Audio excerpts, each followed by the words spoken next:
ಇದೇ ವಿಚಾರಕ್ಕೆ ಸಂಬಂಧಪಟ್ಟಂತೆ ಮಾತನಾಡೋದಕ್ಕೆ ಆಧ್ಯಾತ್ಮಿಕ ಚಿಂತಕರಾದಂತಹ ಕಮಲಾಕರ್ ಭಟ್ ಅವರು ದೂರವಾಣಿ ಸಂಪರ್ಕಕ್ಕೆ ಸಿಕ್ಕಿದ್ದಾರೆ. ಗುರುಜಿ ನಮಸ್ತೆ. ನಮಸ್ಕಾರ. ರಿಷಬ್ ಶೆಟ್ಟಿ ಅವರು ಸಾಲು ಸಾಲು ಸಮಸ್ಯೆಯನ್ನ ಹೊತ್ತು ದೈವದ ಮೊರೆ ಹೋಗಿದ್ದಾರೆ. ದೈವದ ಬಳಿ ತಮ್ಮ ಸಮಸ್ಯೆಯನ್ನ ಹೇಳ್ಕೊಂಡಿದ್ದಾರೆ. ದೈವ ಕೂಡ ಅಭಯವನ್ನ ಕೊಟ್ಟಿದೆ. ಈ ದೈವದ ಕಾರಣಿಕ ಆಗಿರಬಹುದು ಅಥವಾ ದೈವದ ಬಳಿ ಈ ರೀತಿ ಹೇಳ್ಕೊಳ್ಳುವಂತಹದ್ದಾಗಿರಬಹುದು, ಹೇಗಿರುತ್ತೆ ಇದು ಅಂತ ಹೇಳಿ?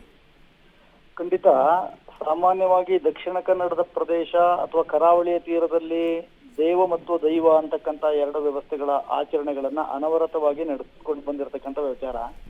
ಅದರಲ್ಲಿ ಅಲ್ಲಿರ್ತಕ್ಕಂಥ ಪ್ರಮುಖವಾದಂತಹ ದೈವಗಳು ಅಂತ ಹೇಳಿದ್ರೆ ಪಂಜುರ್ಲಿ, ಕಲ್ಲುರ್ಟಿ, ಹಾಗೆ ಬೇರೆ ಬೇರೆ ರೀತಿಯಾಗಿರ್ತಕ್ಕಂಥ ರಕ್ತೇಶ್ವರಿ, ಹೀಗೆ ಬೇರೆ ಬೇರೆ ರೀತಿಯಾಗಿರ್ತಕ್ಕಂಥ ದೈವಗಳನ್ನ ಆ ಕರಾವಳಿಯ ಭಾಗದಲ್ಲಿ ಆಚರಣೆ ಮಾಡತಕ್ಕಂಥ ವ್ಯವಸ್ಥೆಗಳನ್ನು ಕಾಣ್ತೀವಿ.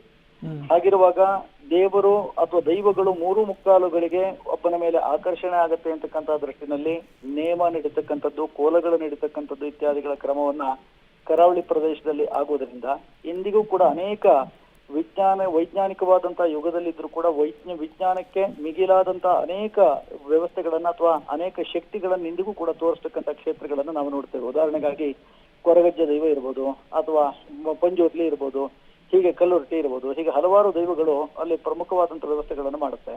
ಹಾಗಿರುವಾಗ ಒಬ್ಬ ವ್ಯಕ್ತಿಗೆ ತನ್ನ ಮನಸ್ಸಿನಲ್ಲಿರ್ತಕ್ಕಂಥ ನೋವನ್ನ ನಾವು ಯಾರ ಹತ್ರ ಹೇಳಬೇಕು? ನಾವು ಭಗವಂತನಲ್ಲಿ ಬಿಟ್ಟರೆ ಬೇರೆ ಎಲ್ಲೂ ಕೂಡ ಹೇಳಲಿಕ್ಕೆ ಸಾಧ್ಯ ಆಗೋಲ್ಲ. ಆದ್ದರಿಂದ ದೈವದ ಸಮೀಪಕ್ಕೆ ಹೋಗಿ ಆ ಕೋಲ ಅಥವಾ ನೇಮ ನಡೆದಂತಹ ಸಂದರ್ಭದಲ್ಲಿ ಪ್ರಾರ್ಥನೆಯನ್ನು ಮಾಡುವಾಗ ದೈವಗಳು ಅಭಯವನ್ನು ಕೊಡ್ತದೆ. ದೈವ ರೂಪಿಯಲ್ಲಿ ಅಂದ್ರೆ ಮನುಷ್ಯನ ಮೇಲೆ ಒಂದು ಆವಾಹನೆ ಆಗಿರತಕ್ಕಂತಹ ಭೂತಗಳು ಅಥವಾ ದೈವಗಳು ಮನುಷ್ಯನಿಗೆ ಅಭಯವನ್ನು ಕೊಟ್ಟು ಅವನಿಗೆ ಶ್ರೀರಕ್ಷಾತ್ಮಕವಾದಂತಹ ವ್ಯವಸ್ಥೆಗಳಲ್ಲಿ ಅವನ ಸದಾ ಕಾಪಾಡುವಂತ ವ್ಯವಸ್ಥೆಗಳನ್ನ ಇವತ್ತಿಗೂ ಕೂಡ ಕಾಣಬಹುದು. ಅದೇ ವ್ಯವಸ್ಥೆಗೆ ಒಳಪಟ್ಟಿದ್ದಾರೆ ರಿಷಬ್ ಶೆಟ್ಟಿ ಅಂತ ಹೇಳ್ಬೋದು.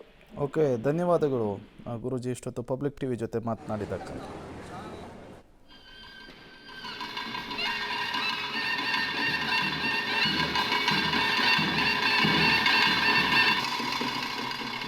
ಕಾಂತಾರ ಸಿನಿಮಾಕ್ಕೆ ಎದುರಾದಂತಹ ಕಂಟಕಗಳ ಬಗ್ಗೆ ಸಮಸ್ಯೆಯನ್ನು ದೈವದ ಎದುರು ರಿಷಬ್ ಶೆಟ್ಟಿ ಅವರು ಹೇಳ್ಕೊಂಡಿರುವಂಥದ್ದು.